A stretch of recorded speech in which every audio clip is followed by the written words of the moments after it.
Somewhere deep in the bayous of Louisiana, in a parish whose name has been deliberately smudged out of every surviving map, lies an account that unsettles everything we think we know about fear, instinct, and the thin line between human resolve and animal law. In the archives of 1847, buried among court notes no one was meant to read, there is a reference to an event involving 8 hunting hounds, a locked underground chamber, and a young woman who stepped out after 72 hours not as prey, but as something the magistrate described only as bearing an authority beyond explanation and beyond my courage to challenge.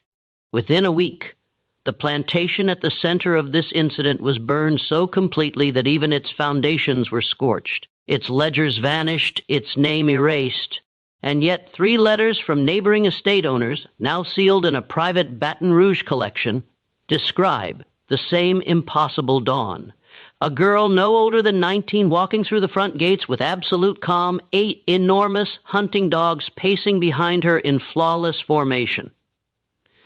Witnesses claim their eyes were fixed on her with the devotion one might expect from followers, not beasts. That same morning, the Baroness, who owned both the girl and the dogs, was found dead in her chamber. The record states heart failure, though not a single person in that parish believed it. What transpired in that cellar has never been examined, never discussed openly, and was wiped clean from the parish books with deliberate care. Until now. Before we descend into the events that unfolded on the Devo estate in the shadows of St. Landry Parish, take a moment, if this introduction alone stirred something uneasy in you, to mark this place, return to it, and share where you're listening from. This story, like the land it comes from, grows richer when we trace how far its echoes travel. Now let's discover what really happened in that cellar and why the truth was worth destroying every record of its existence. The events that would forever stain the Devo name began not with the girl or the dogs, but with the arrival of a widow to Louisiana's sugar country. St. Landry Parish in the 1840s existed as a patchwork of old French colonial pride and new American ambition, where the rhythms of sugarcane cultivation dictated everything from marriage prospects to social standing. The parish stretched across fertile lowlands where cypress swamps gave way to endless rows of cane, and the air hung perpetually thick with moisture that made wool clothes cling and tempers flare.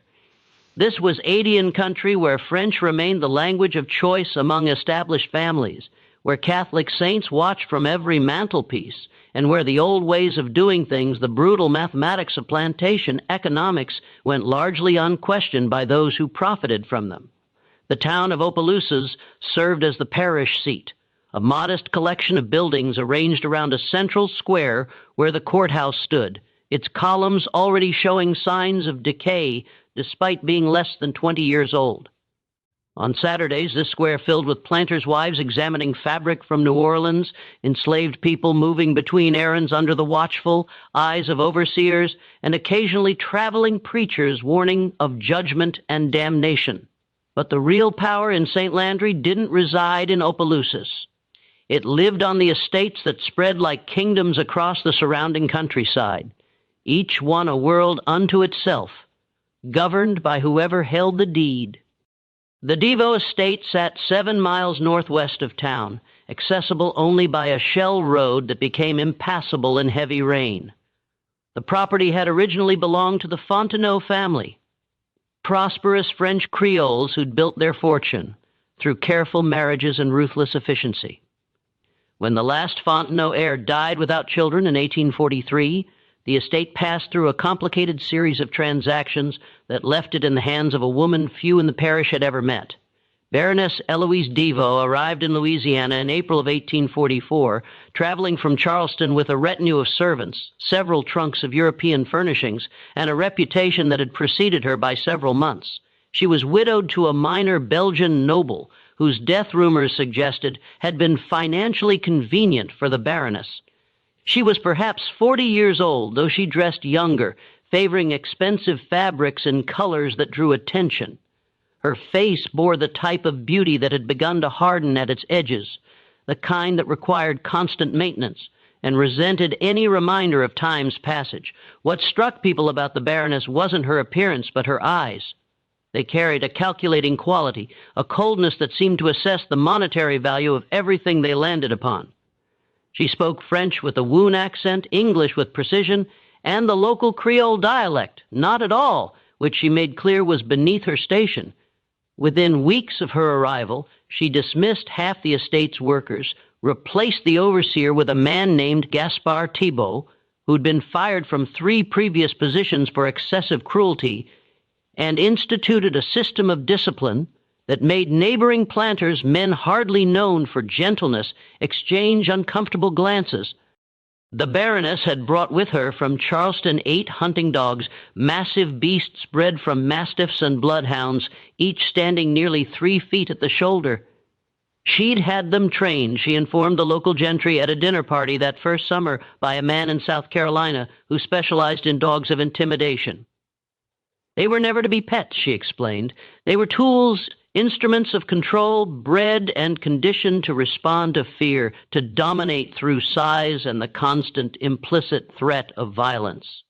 She kept them in a specially constructed kennel behind the main house, fed them on a precise schedule designed to keep them perpetually hungry, perpetually alert, perpetually dangerous. The Baroness named each dog after a European noble house: Bourbon, Savoy, Habsburg, Hohenzollern, Romanov, Windsor, Grimaldi, and Medici. She found it amusing. She told her guests to have aristocratic bloodlines serving her will. The dogs responded only to her commands spoken in sharp German. To everyone else, including Thibault, they showed teeth. In the fall of 1844, the Baroness purchased a girl at the New Orleans slave market.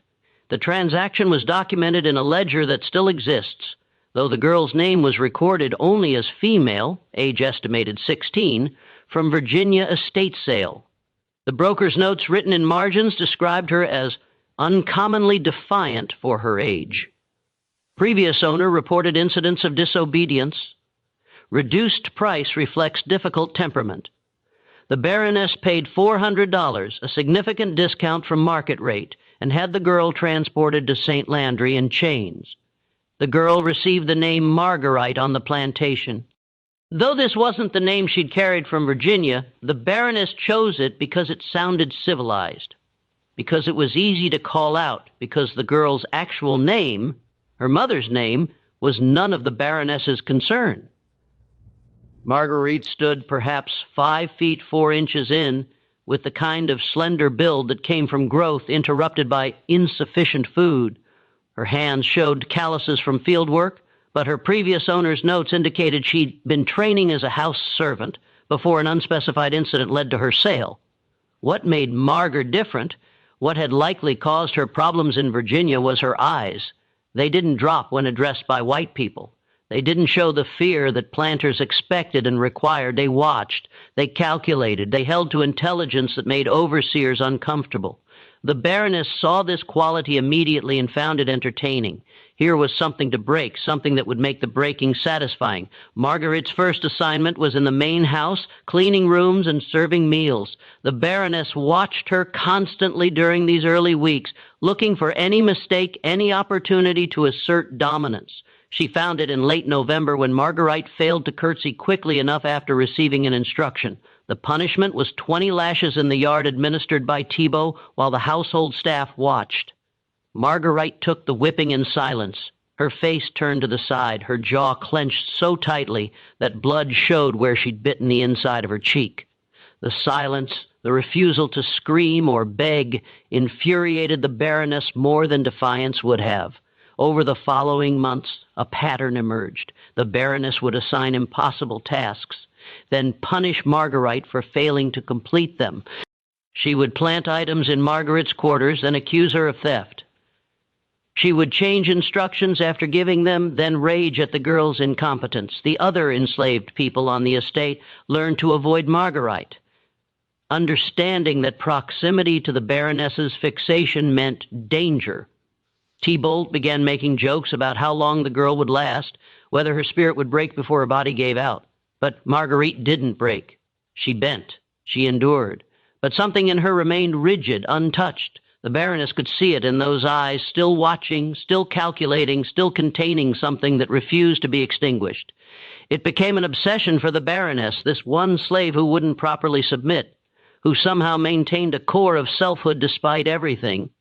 In March of 1845, the Baroness's husband from a previous marriage, a detail she'd never shared, arrived unexpectedly from Charleston. He stayed 2 weeks, during which the Baroness's mood improved significantly. She barely acknowledged Margaret's existence during this period, focused instead on entertaining her guest. The household staff whispered that perhaps the Baroness would return to Charleston. Perhaps they'd all be sold to someone less cruel. Then the visitor left, and something in the Baroness darkened permanently. Gaspar Tibble, who kept meticulous records of the estate's operations, noted in his journal that April 1845 marked a shift in the Baroness's behavior. She began spending hours in the dog kennels, training the animals herself, developing commands and responses. She reduced their feeding schedule, keeping them in a state of controlled starvation that made them more aggressive, more desperate. She had Thibault construct a cellar beneath the kennels, a space 8 feet square with a packed earth floor and walls of cypress board. The cellar had one entrance access through a trap door in the kennel floor and no windows. Its purpose wasn't explained. Marguerite continued her work in the main house, now almost invisible to the Baroness, who seemed to have forgotten her previous fixation. Other staff members relaxed slightly, hoping the worst had passed. Marguerite herself said nothing, her face showing neither relief nor concern. She simply continued day after day, surviving. Then came the incident with the silver. May 17th, 1847, dawned humid and gray, the kind of spring morning where the air felt like breathing through damp cloth. Marguerite rose before dawn, as always, and began her morning duties, emptying chamber pots, laying fires in the downstairs rooms, preparing the breakfast service. The main house stood quiet except for the usual sounds of an estate waking, the distant calls of roosters, the creak of boards settling, the soft footsteps of other servants beginning their routines. The Baroness rarely appeared before 9, which gave the household staff a few hours of relative peace each morning. Marguerite moved through her tasks with practiced efficiency, her mind likely already planning the day's remaining work. She'd learned through painful experience to anticipate the Baroness's wants, to complete tasks before being asked, to make herself useful enough to avoid notice, but never so accomplished as to inspire resentment. At 8, while polishing silver in the dining room, Marguerite heard the Baroness's bedroom door open upstairs earlier than usual. Footsteps crossed the upper hallway, then descended the stairs with unusual speed. The Baroness appeared in the dining room doorway, still in her dressing gown, her hair unpinned, her face twisted with an expression that Marguerite had learned meant danger. "Where is it?" The Baroness's voice came out quiet, controlled, which was somehow worse than screaming. Marguerite set down the silver spoon she'd been polishing and stood, her eyes dropping to the floor as protocol demanded. "Ma'am, my bracelet, the gold bracelet with sapphires, it was on my nightstand last night. This morning, it's gone." The Baroness moved into the room, circling Marguerite slowly. "You were in my chambers yesterday afternoon changing linens." "Yes, ma'am, I didn't see any bracelet." "You didn't see it, or you saw it and took it." "I didn't take anything, ma'am." The Baroness completed her circle, standing now between Marguerite and the doorway. "Empty your pockets." Marguerite did, pulling out the inside of her apron pockets to show they contained nothing but a rag and a small piece of soap. The Baroness watched, her jaw working slightly as if chewing something distasteful. "Your quarters, then. We'll search your quarters." The search took less than 5 minutes. The room Marguerite shared with 2 other house servants contained almost nothing beyond sleeping pallets and a few changes of clothes. The bracelet wasn't there. The Baroness stood in the doorway, her face wreathing, her hands opening and closing at her sides. "Thibault!" The call echoed through the house. The overseer appeared within seconds, a slight man with thinning hair and permanently sunburned skin. He carried a riding crop, always more as affectation than tool, slapping it against his leg as he walked. "Take her to the yard. 20 lashes for theft." "Ma'am, I didn't." The Baroness's hand shot out, catching Marguerite across the mouth. "Don't speak! Don't you dare speak!" Marguerite tasted blood where her lips split against her teeth. She kept her eyes down, her body still waiting. "Actually, no." The Baroness's voice changed, taking on a thoughtful quality that was somehow more frightening than her anger. "No, I have something better in mind. Thibault, take her to the cellars. Lock her in the lower room." Thibault's eyebrows rose slightly. "The room under the kennels, ma'am, yes." "For how long?" The Baroness smiled, an expression that never reached her eyes. "Until I decide she's learned proper respect. A day, perhaps 2. Let her think about her theft in the dark. Let her listen to the dogs above her and contemplate what happens to thieves on my estate." Thibault nodded slowly. "Yes, ma'am. Should I bring her food?" "No food. Water twice daily, that's all. I want her hungry when I decide to let her out. I want her to understand what deprivation truly means." They took Marguerite across the grounds to the kennel building, a long, low structure that housed the 8 hunting dogs in individual runs. The animals started barking as soon as the door opened, a thunderous cacophony that echoed off the walls. The dogs threw themselves against their gates, massive bodies creating impacts that shook the wooden structure. Thibault led Marguerite to the far end of the building where a trap door sat in the floor secured with an iron padlock. "Down you go." Thibault unlocked the padlock, lifting the door to reveal a wooden ladder descending into darkness. The smell that rose from below, earth and old wood and something else, something animal and sour, made Marguerite's stomach turn. She climbed down. The ladder descended perhaps 10 feet, depositing her in complete darkness. She heard the trap door slam shut above, then the click of the padlock securing it. Thibault's boots walked away across the floor above. The dogs continued barking for several more minutes, then gradually quieted. The cellar, as Marguerite's eyes adjusted to the minimal light bleeding through cracks in the floorboards above, proved to be exactly what Thibault had described, 8 feet square, maybe 7 feet tall at the center, where the ceiling peaked. The floor was packed earth, cool and slightly damp. The walls were rough cypress boards fitted tightly enough that no light penetrated from outside. The only ventilation came through the gaps in the floorboards above, bringing with it the smell of the dogs and the occasional drift of dust or straw. A wooden bucket sat in one corner, presumably for Marguerite's waste. Nothing else occupied the space. No blanket, no pallet, no source of light, just earth and wood and darkness. Marguerite sat with her back against one wall, her knees drawn up, her arms wrapped around her legs. Her lips still bled slightly from where the Baroness had struck her. She could hear the dogs above, their breathing, their occasional movements, the scrape of claws on wood. Sometimes one would bark, and the others would join briefly before falling silent again. She'd been in worse places in Virginia before the sale. They'd locked her in a smokehouse for 3 days after she'd talked back to the overseer's wife. This cellar was bigger than the smokehouse, and at least it wasn't summer. She could endure a day, maybe 2. The Baroness would eventually grow bored of the punishment, would want her back working rather than sitting idle in the dark. What Marguerite didn't know, couldn't know, was that the Baroness had no intention of letting her out in a day or 2. The first 24 hours passed in a fog of discomfort rather than crisis. Thibault brought water at dawn and dusk, lowering a cup on a string without saying anything, waiting while Marguerite drank, then pulling the cup back up. The dogs learned to ignore her presence below them, settling into their routines. Marguerite dozed when she could, her body adapting to the hard ground, her mind deliberately empty of thought. The second day brought hunger, real hunger. Not just the usual background ache of insufficient food, but annoying emptiness that made her stomach cramp. The darkness began to feel heavier, more oppressive. Time became difficult to judge. She counted Thibault's water deliveries, marking time in 12-hour increments, but the hours between stretched and compressed unpredictably. On the 3rd day, Thibault didn't come. Marguerite waited, listening for his footsteps, hearing nothing but the dogs. Her mouth felt dry as dust, her tongue thick. The hunger had evolved beyond discomfort into something that commanded all her attention. She called out once, her voice cracking, but received no response.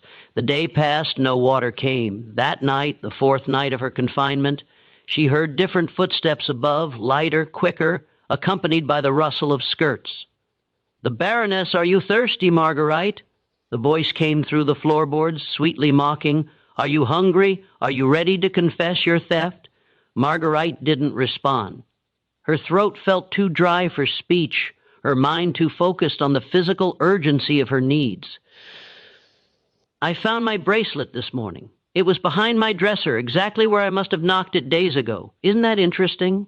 You were innocent all along." A pause filled with the sound of dogs panting. "But you're still here, aren't you?" "Because this was never really about the bracelet. This is about you learning your proper place. This is about that look in your eyes, that thing you think I don't see, that tiny spark of defiance you've kept alive despite everything. I'm going to extinguish it, Marguerite. I'm going to leave you down there until there's nothing left but grateful submission." The Baroness's footsteps moved to different positions above as if she were pacing. "I've decided on an experiment, a test of survival, if you will. The dogs above you haven't been fed in 3 days. They're hungry, desperately hungry as you are right now. Tomorrow morning, I'm going to open that trap door and let them down to you. All 8 of them starving, trained to dominate, faced with something weak and helpless. Nature will take its course as it always does. The strong will consume the weak. The aristocratic bloodlines will feast on the defiant slave. There's a poetry to it, don't you think?" Marguerite pressed herself against the wall, her heart hammering so hard she could feel it in her throat. "Or," the Baroness continued, her voice still carrying that terrible sweetness, "you can save yourself. You can scream and beg and promise me the absolute submission I require. You can sob and plead and offer me the broken spirit I've been trying to extract since you arrived. You have until dawn to decide. After that, the choice won't be yours anymore." The footsteps walked away. A door closed. The dogs above settled into restless silence, occasionally whining or shifting position. Marguerite sat in the darkness, her mind racing through scenarios, through possibilities, through the immediate calculus of survival. 8 starving dogs, a space too small to run, too small to hide.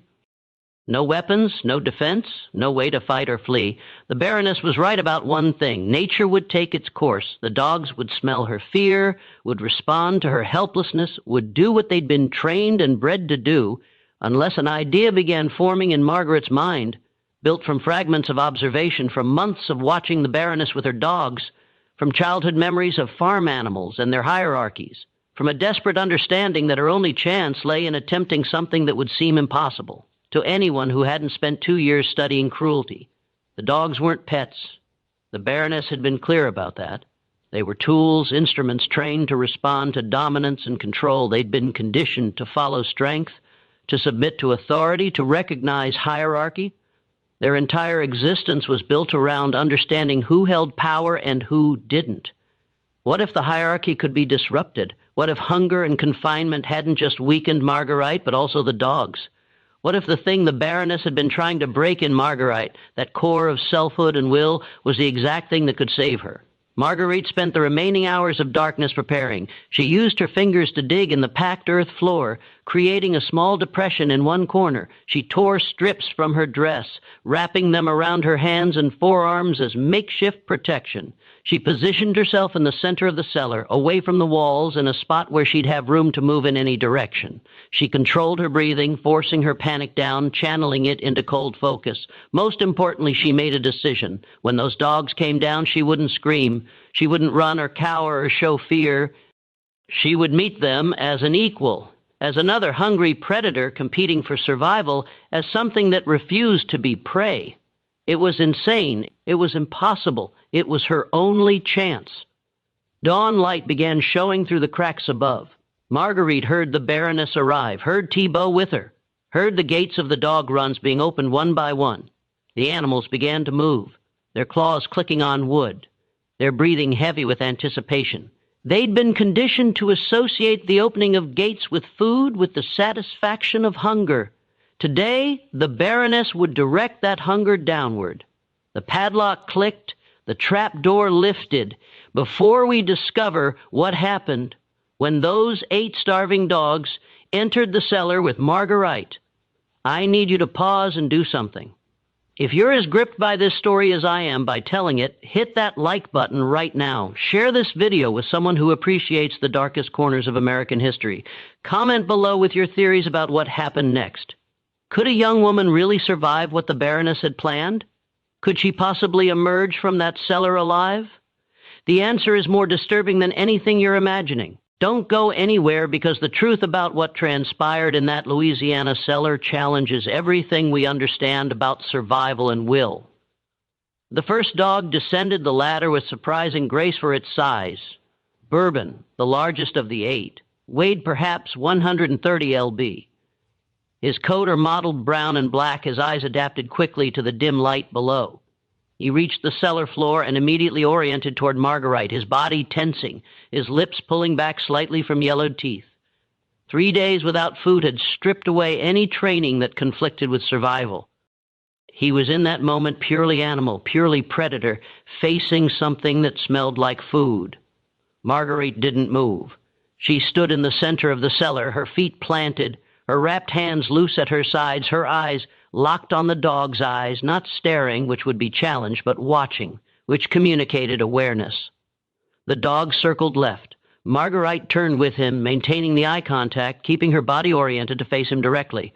The second dog came down. Seavoy, slightly smaller, faster, more nervous, then Habsburg, then Romanoff. Within 2 minutes, all 8 dogs stood in the cellar with Marguerite, their combined mass filling the small space, their breathing loud in the enclosed air. The trapdoor remained open above, the Baroness's face visible in the opening, backlit by morning sun. "She's not even screaming," Marguerite heard Thibault say, his voice carrying a note of confusion. "She will," the Baroness replied. "Give them a moment." The dogs began moving in a pattern Marguerite recognized from months of observation. They were establishing formation, determining hierarchy, deciding which animal would lead the attack. Bourbon remained in front, but Windsor and Grimaldi were moving to flank positions, cutting off potential escape routes that didn't exist anyway in the confined space. Marguerite did something then that would seem incomprehensible to anyone watching from above. She stepped forward directly toward Bourbon. The dog froze. This wasn't prey behavior. Prey ran, cowered, showed submission. This was something else, something that triggered different instincts. Marguerite took another step, closing the distance to perhaps 4 feet. She could smell the dog now, the sour stench of unwashed fur and desperation. She could see the tension in his muscles, the calculation in his eyes. Then she did something even stranger. She dropped to one knee, lowering herself to the dog's level, making herself smaller, reducing the physical dominance of height, but she kept her eyes level, kept her body oriented forward, kept a quality in her posture that communicated not submission, but equality. She extended one wrapped hand, not as offering or threat, but as acknowledgement, as recognition. Bourbon's head tilted slightly, confused. The other dogs had stopped moving, watching their leader, waiting for the signal to attack. The cellar held perfectly still except for the sound of breathing. 8 dogs and 1 woman, all hungry, all desperate, all caught in a moment that could break toward violence or something else. Marguerite spoke. Her voice came out rough from days without water, barely above a whisper, but steady. "You're hungry, I'm hungry, we're all hungry. She made us this way." The Baroness laughed from above. "She's lost her mind. A fear has broken her sanity."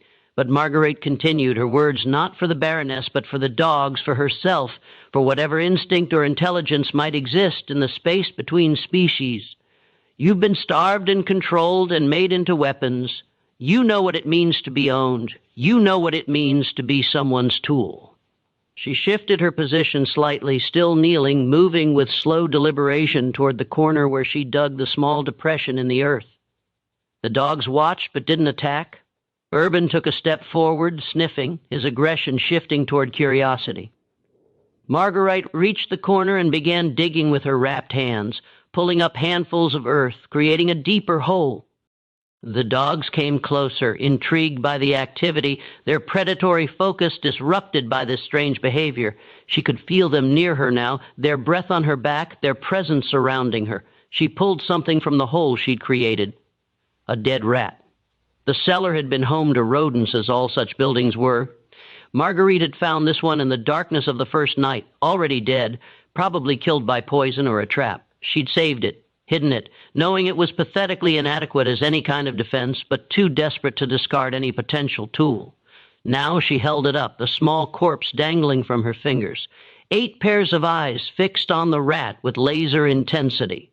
Marguerite tore the rat in half with her hands, the action brutal and pragmatic. She threw one piece to the far corner of the cellar.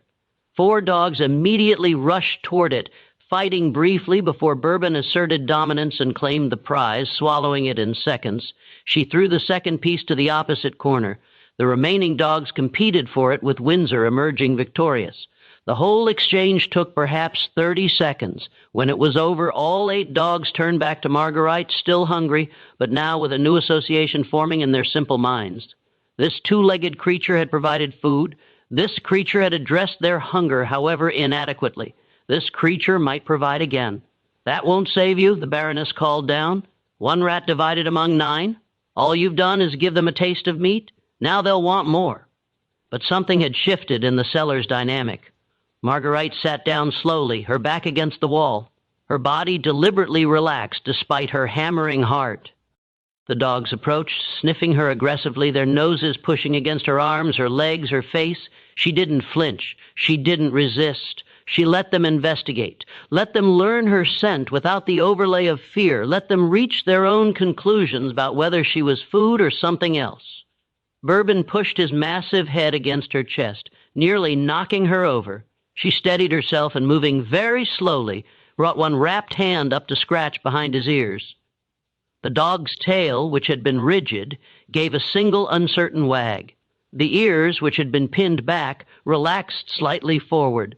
The other dogs, seeing their leader's response, crowded closer. Marguerite sat surrounded by 8 starving animals, each one capable of killing her in seconds, each one conditioned by the Baroness to dominate through intimidation. But in that moment, they weren't attacking. They were confused, uncertain, responding to something in Marguerite's bearing that didn't match their training. This is impossible. Thibault's voice drifted down. They should have torn her apart by now. Give them time, the Baroness said, but her voice carried less certainty than before. The hours that followed would later be described by Thibault in his journal as contrary to every natural law and principle of animal behavior I have witnessed in 30 years of handling hounds. The dogs didn't attack. They settled around Marguerite in the cellar, their bodies pressed against hers for warmth, their hunger not forgotten, but subordinated to pack dynamics that were rewriting themselves in real time. Marguerite spoke to them throughout the morning, her voice steady despite her own hunger and thirst, her words meaningless in content, but important in tone. She established herself not as master, not as servant, but as pack member, as fellow survivor, as creature equally trapped by the Baroness's cruelty. The dogs, bred and trained to respond to dominance, found themselves responding instead to something they'd never encountered: solidarity. The Baroness watched for hours, her face above showing increasing frustration.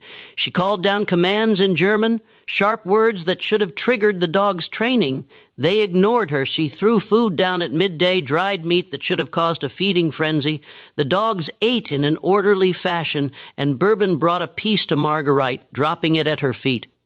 How is she doing this? The Baroness's voice carried genuine bewilderment now, mixed with rising anger. Thibault had no answer.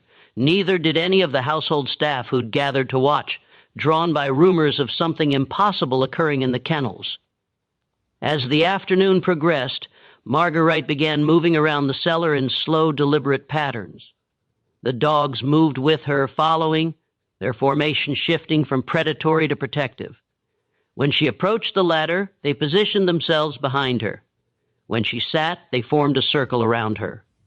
Their loyalty to the Baroness, built through years of conditioning and fear, was dissolving under the reality of shared imprisonment and shared hunger. By evening of that first day, the dynamic had completely inverted from what the Baroness intended. The dogs weren't threatening Marguerite, they were protecting her. The Baroness, faced with the failure of her experiment and the humiliation of having her control challenged by someone she considered beneath consideration, made a decision that would prove fatal. She ordered Thibaut to descend into the cellar and retrieve Marguerite to separate her from the dogs by force to reassert the proper order of things. Thibaut, to his credit, recognized the insanity of this order. "Ma'am, those dogs will attack anyone who approaches her now. They've bonded to her in some way. I don't understand, but I understand that going down there would be suicide. Then bring the dogs up. Bring them up and we'll separate them from her. They won't come up without her. Look at them." And it was true.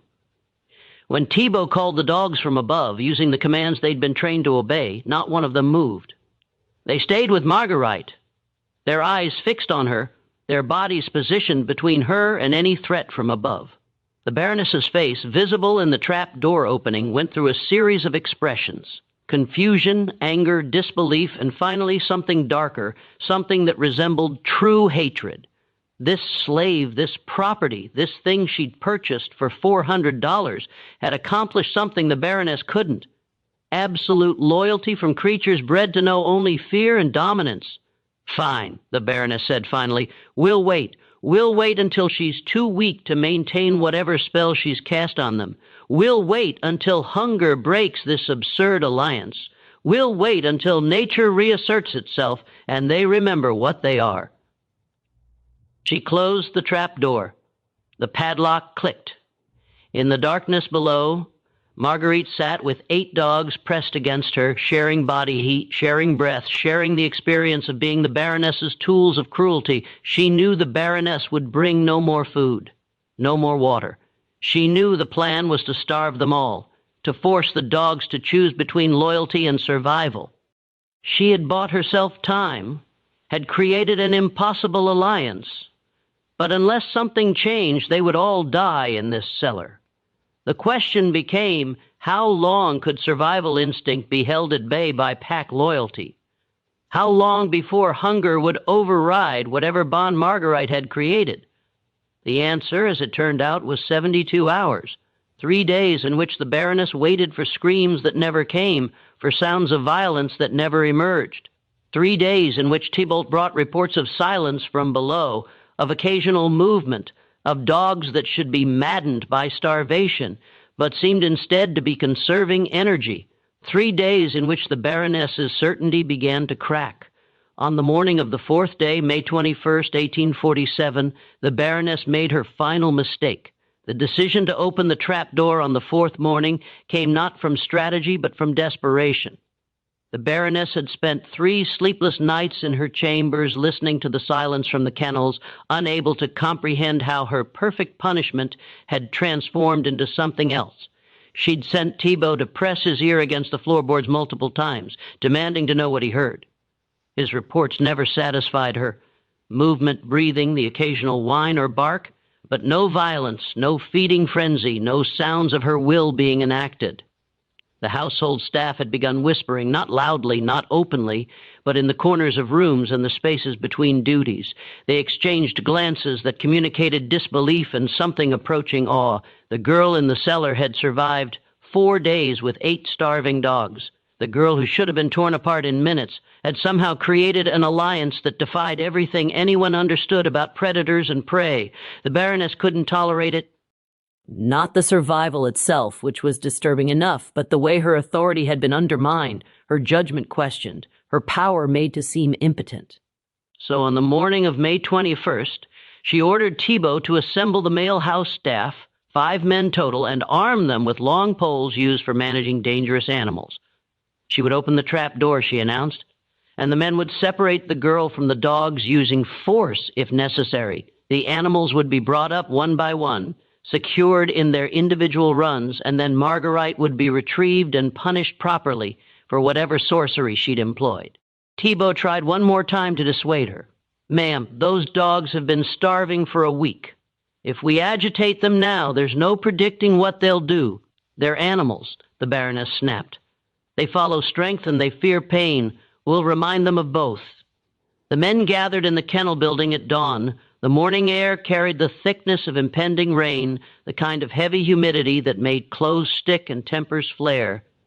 The Baroness stood beside the trapor, dressed in riding clothes as if she were heading out for a pleasant morning hunt. rather than confronting the consequences of her cruelty. She held a pistol in her right hand, more for show than practical purpose, since firing it in the confined space would be suicide. "Open it," she commanded. Debo unlocked the padlock and lifted the trap door. The smell that rose from below made several of the assembled men step back. Stale air, waste, and the concentrated scent of dogs in human confinement. Light spilled down into the cellar, illuminating a scene that made no sense to anyone watching. Marguerite sat in the center of the space, her back straight despite obvious weakness, her clothes filthy and torn, her face gaunt from days without food. The 8 dogs lay around her in a perfect circle, their bodies touching hers and each other's, creating a living barrier.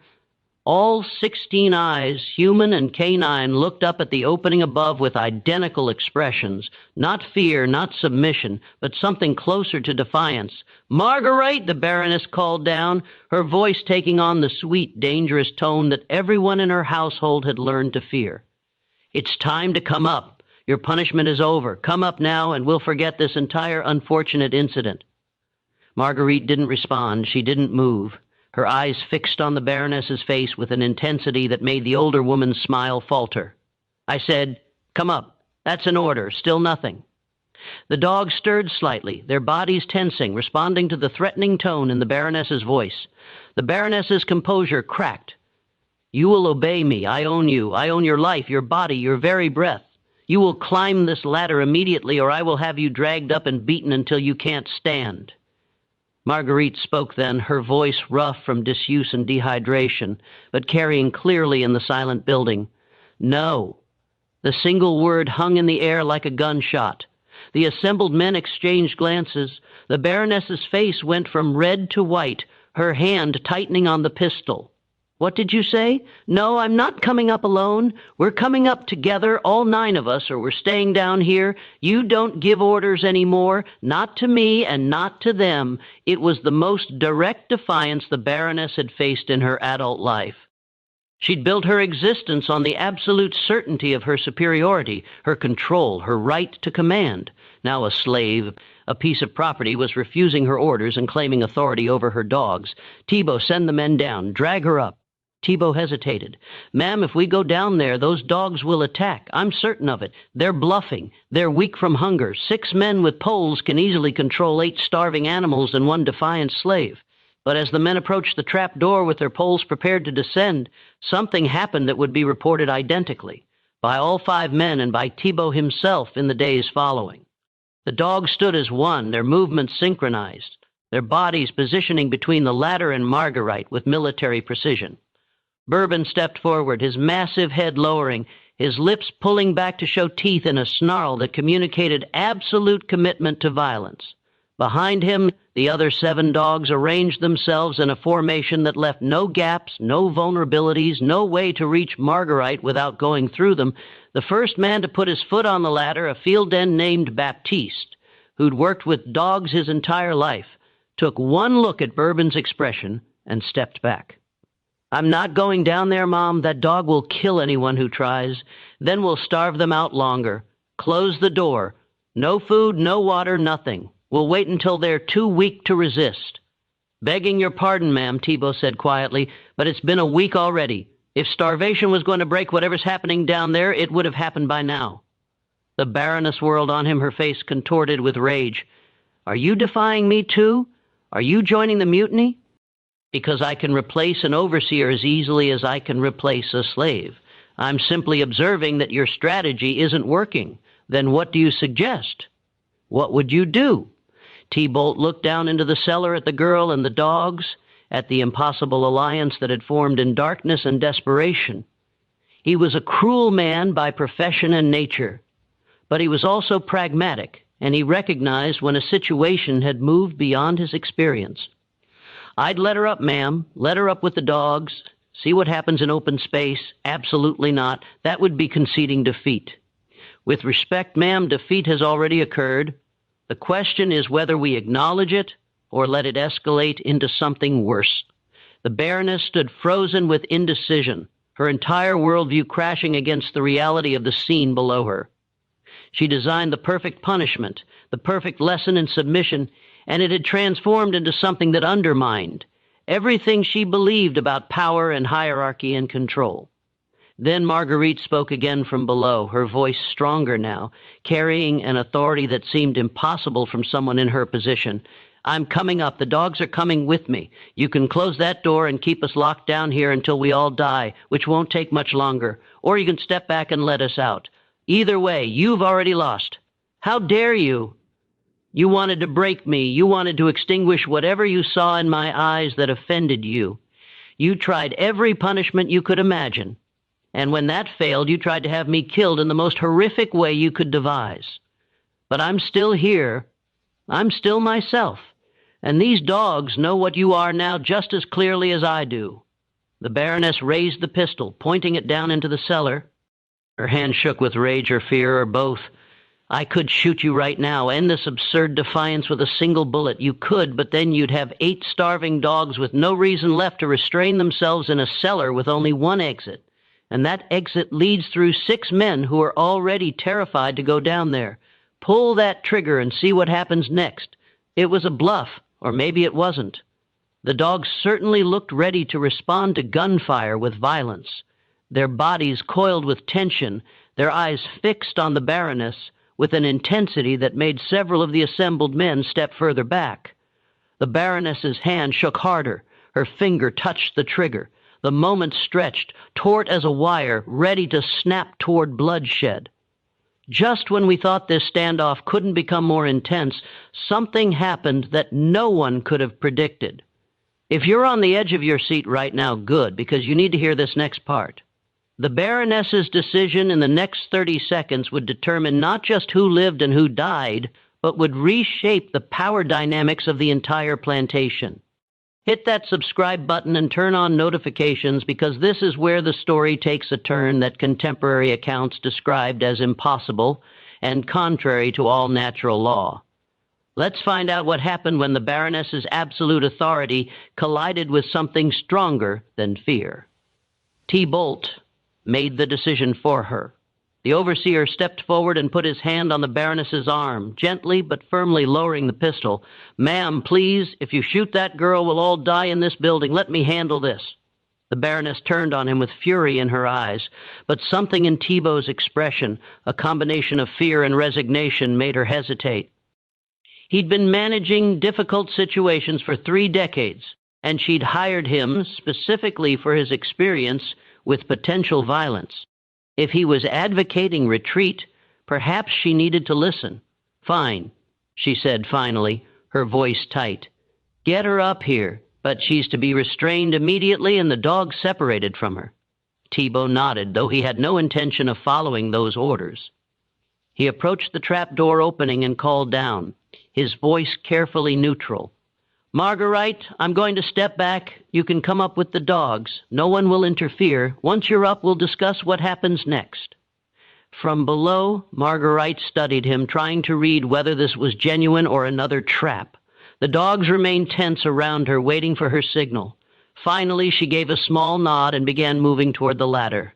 What happened next would be described by 7 witnesses with remarkable consistency, despite the inherent impossibility of what they claimed to see.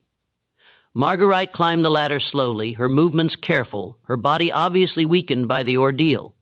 As she climbed, the dogs began climbing behind her, using the ladder with surprising agility for their size. They didn't rush, didn't crowd, but ascended in order.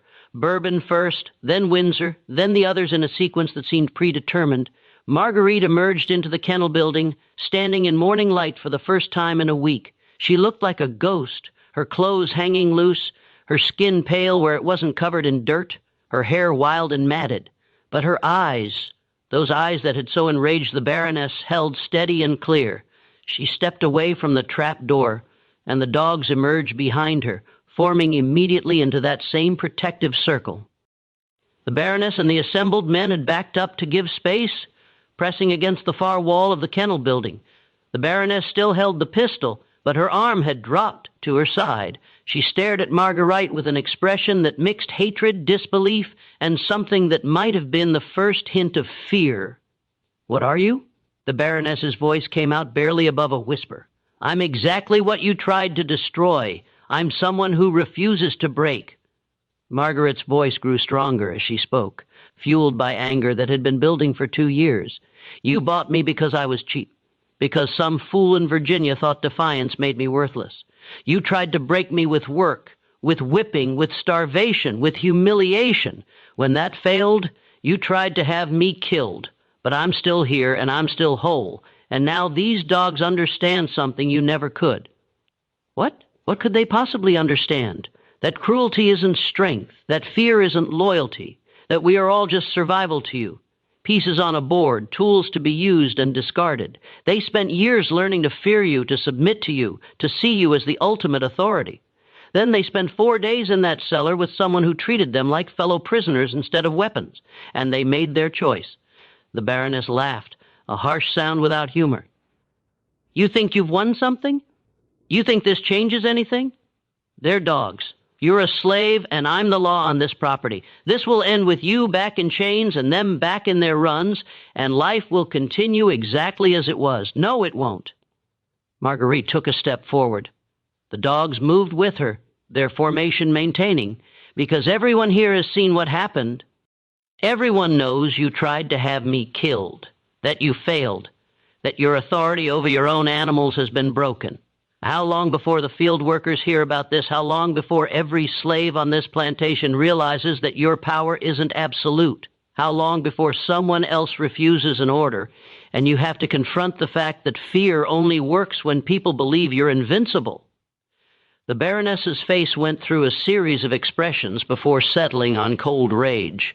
"Thibault, take her now. Use whatever force is necessary." But Thibault didn't move. Neither did any of the other men. They looked at Marguerite, at the dogs around her, at the impossible scene playing out in front of them, and they recognized that something fundamental had shifted. The Baroness's power relied on the certainty of her superiority, on the absolute nature of her authority. That certainty had shattered in the past week, and everyone in the building could feel it. "This is mutiny," the Baroness said, her voice rising. "This is insurrection. I'll have you all prosecuted. I'll have you all—" She never finished the sentence. Marguerite took another step forward, and this time the Baroness stepped back, retreating from a slave and 8 dogs she'd once controlled absolutely. That single step backward communicated everything. The Baroness had blinked first, had shown fear, had conceded in the most visible way possible that the dynamic had changed. Marguerite walked toward the door of the kennel building. The dogs followed. The assembled men parted to let them pass, pressing themselves against the walls, their eyes wide. The Baroness stood frozen, the pistol still hanging at her side, her mouth working but producing no sound. At the doorway, Marguerite paused and looked back. "I'm leaving. I'm walking off this plantation, and these dogs are coming with me. You can try to stop me, which means shooting me in the back in front of witnesses, or you can let me go. Either way, everyone here will know what happened in that cellar, and they'll know you lost." "You won't make it 10 miles, the Baroness said, her voice shaking. "They'll catch you before nightfall. They'll bring you back in chains, and when they do, I'll make what you've experienced seem like mercy. Maybe, but I'd rather die free than live as your property. And I think you know I'm not the only one on this plantation who feels that way." Marguerite walked out into the morning. The 8 dogs followed in formation, their bodies surrounding hers, their eyes scanning for threats. The assembled men watched from the doorway as she crossed the yard past the main house and headed toward the long road that led away from the estate. The Baroness stood paralyzed for perhaps 30 seconds, her mind racing through scenarios, through consequences, through the mathematics of power and control. Then she raised the pistol and fired. The shot went wide, intentionally or not, embedding itself in a tree 20 feet to Marguerite's right. The sound echoed across the plantation, bringing field workers and house staff running from various buildings. They arrived to see Marguerite walking steadily toward the road, dogs surrounding her, the Baroness standing in the kennel doorway with a smoking pistol, and Thibault holding the Baroness's arm to prevent her from firing again. "Let her go," Thibault was saying. "For God's sake, let her go before this becomes murder." But the Baroness wasn't listening. She was watching Marguerite's retreating form. watching the dogs that had once been her most prized possessions, following a slave instead of their owner, watching the visible proof of her failure to break someone's will. Her face had gone beyond rage into something colder, more calculated. "Fine," she said quietly. "Let her go. Let her think she's won. But this isn't over. Send word to the parish authorities, report her as a runaway, offer a reward. She'll be caught before sunset, and when she returns, we'll see how defiant she remains." Thibault released her arm and stepped back, relief visible on his face that the immediate crisis had passed without more bloodshed. The other men began dispersing, heading back to their various duties, already beginning to construct the stories they'd tell about what they'd witnessed. The Baroness watched Marguerite until she disappeared from sight around a bend in the road, then turned and walked toward the main house, her back rigid, her pace measured and controlled. What happened in the house over the following hours would be pieced together later from the testimony of house staff. The Baroness retired to her chambers immediately, dismissing the servants who approached to ask if she needed anything. She remained there through the morning and into the afternoon, the door locked, no sounds emerging from within. At one point, the cook brought a lunch tray and left it outside the door. Hours later, it remained untouched. At approximately 4 in the afternoon, one of the housemaids noticed smoke coming from under the Baroness's door. She called for help, and Thibault came running with several field hands. They broke down the door to find the Baroness lying on her bed, perfectly composed, her hands folded across her chest. She was dead, and the room showed no signs of struggle or violence. The parish doctor, summoned immediately, examined the body and pronounced death by heart failure. The cook, when questioned, admitted that the Baroness had requested a particular tea that morning before retiring to her chambers. A tea made from plants. The Baroness grew herself in a small garden behind the house. The doctor examined the remaining tea leaves and found them mixed with quantities of foxglove and monkshood, both deadly insufficient concentration. The official record entered into the parish register on May 22, 1847, recorded simply, "Eloise Devoe, aged 41 years, died of heart failure at her residence. No suspicious circumstances noted." The entry was signed by Dr. Pierre Marchand, the local magistrate Jean-Baptiste Hébert, and Gaspard Thibault as witness, but unofficial accounts, the kind whispered between neighbors and recorded in private journals, told a different story. The Baroness had killed herself rather than face the humiliation of what had occurred, rather than live with the knowledge that her absolute authority had been broken by someone she considered beneath humanity. She'd poisoned herself with plants from her own garden, plants she'd been cultivating for purposes no one dared speculate about openly, and she'd done it with the same cold calculation she'd applied to every other aspect of her life. The plantation itself, as mentioned in the opening, was burned to the ground within a week. The official story claimed an accident with a lamp in the main house that spread before anyone could contain it. But the field workers and house staff knew better. The fire had been set deliberately, started in multiple locations simultaneously by people who'd lived under the Baroness's cruelty and saw the destruction of her physical legacy as a form of justice. The fate of Marguerite after she walked off the DEO estate remains a subject of historical mystery, which is perhaps fitting. No runaway notices matching her description appear in any Louisiana newspaper from the period. No parish records document her capture or return. She simply vanished from official documentation, leaving only the accounts of what she'd survived and the impossibility of what she'd accomplished. 3 letters, now housed in the Louisiana Historical Collection in Baton Rouge, provide the only substantive documentation of what happened after she left the plantation. All 3 were written by neighboring planters to relatives in other states, all dated within 2 weeks of the incident, and all describe essentially the same scene. A young woman walking north along the river road, accompanied by 8 large dogs, refusing all offers of assistance or challenge, moving with a purpose that made even armed men reluctant to interfere. One letter from a planter named Adolphe Landry to his brother in Natchez describes encountering Marguerite at a crossroads. She appeared as one who had passed through fire and emerged transformed. The dogs about her moved with military precision, and her bearing carried an authority I have seen in generals, but never in one of her station. I inquired if she required assistance, thinking her perhaps lost or separated from her owner. She fixed me with a look that made me regret the question and replied simply, "I'm exactly where I need to be."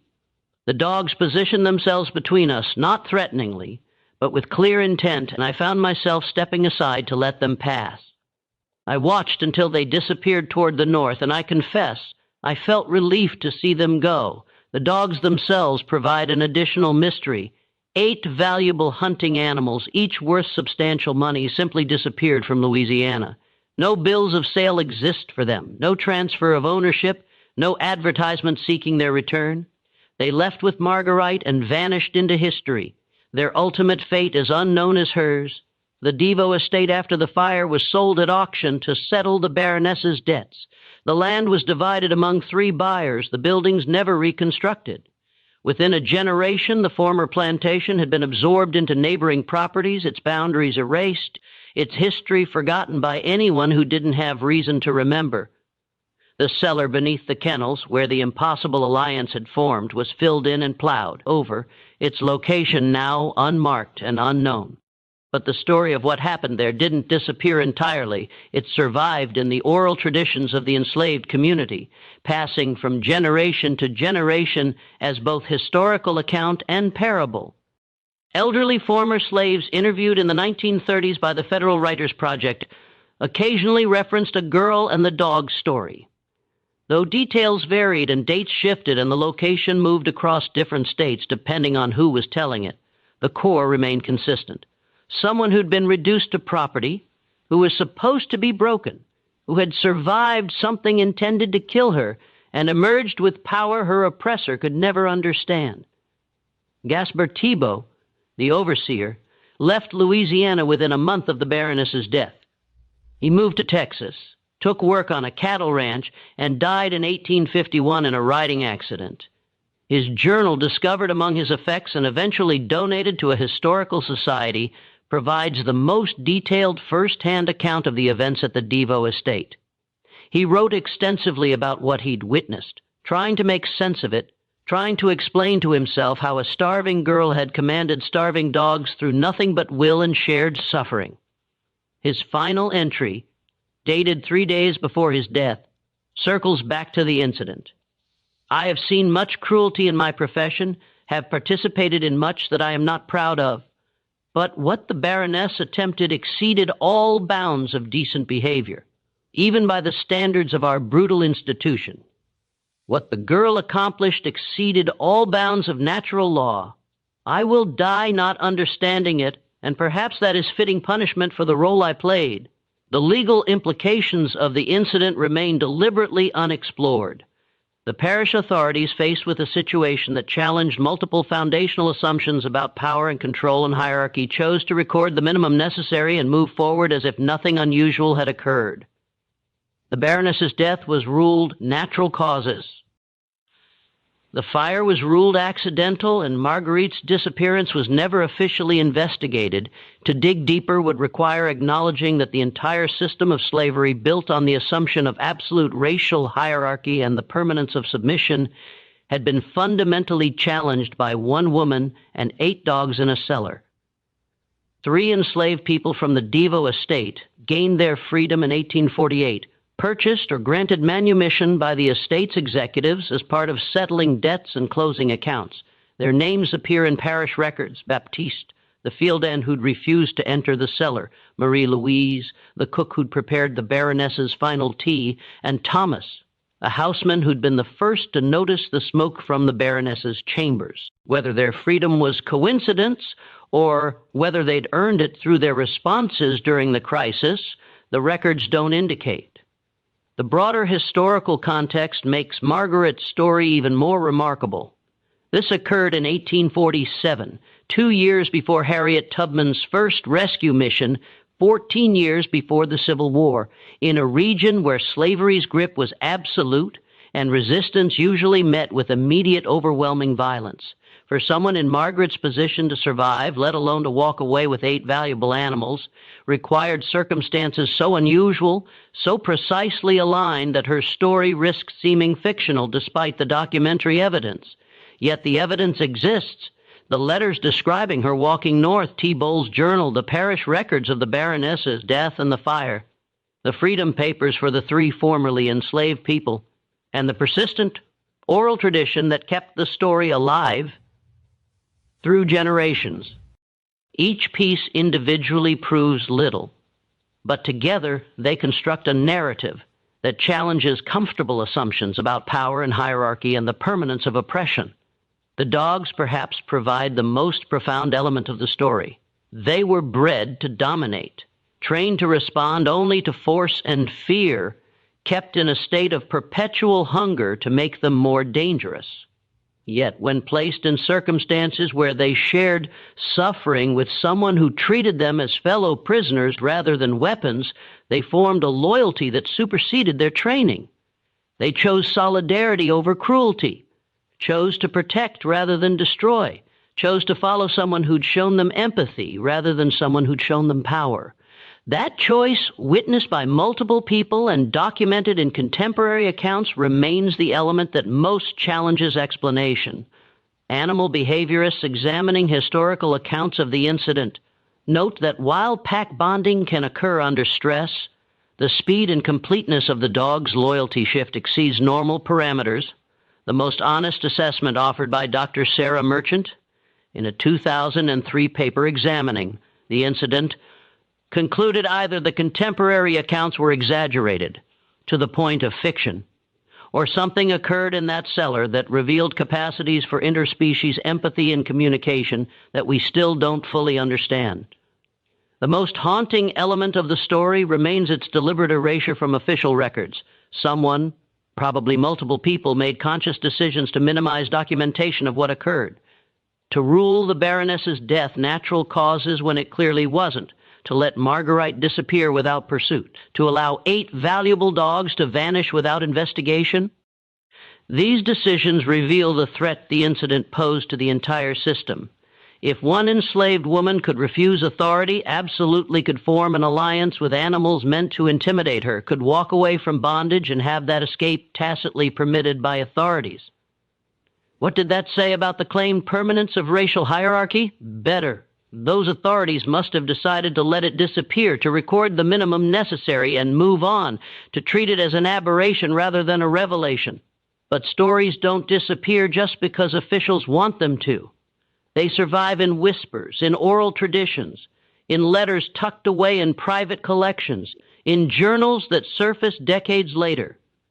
They survive because they need to survive, because they contain truth that can't be comfortably acknowledged, but also can't be entirely suppressed. What do you believe truly unfolded in that cellar during those 72 hours? Was it nothing more than raw survival, a desperate instinct that carried her through? Or was it something far more complex, some buried understanding of connection, dominance, and presence that crossed the boundaries between human and animal? Is it possible that Marguerite sensed a kind of power the Baroness, with all her privilege, education, and inherited authority, never understood? Something ancient, something unspoken, something that cannot be taught but only revealed in the darkest circumstances? Tell me your thoughts in the comments, because this account forces us to reconsider everything we think we know about control, resistance, and the moment a person decides they will no longer obey the role forced upon them. If you've stayed with this story until the end, then you've walked through one of the most unsettling and least discussed incidents in American history, a moment carefully buried but never entirely erased. Mark this channel so you don't miss the forgotten histories and uncanny mysteries we uncover every week. Turn on notifications so you're here the moment we bring another lost story back into the light. And share this video with anyone who refuses to accept the polished, comfortable versions of the past.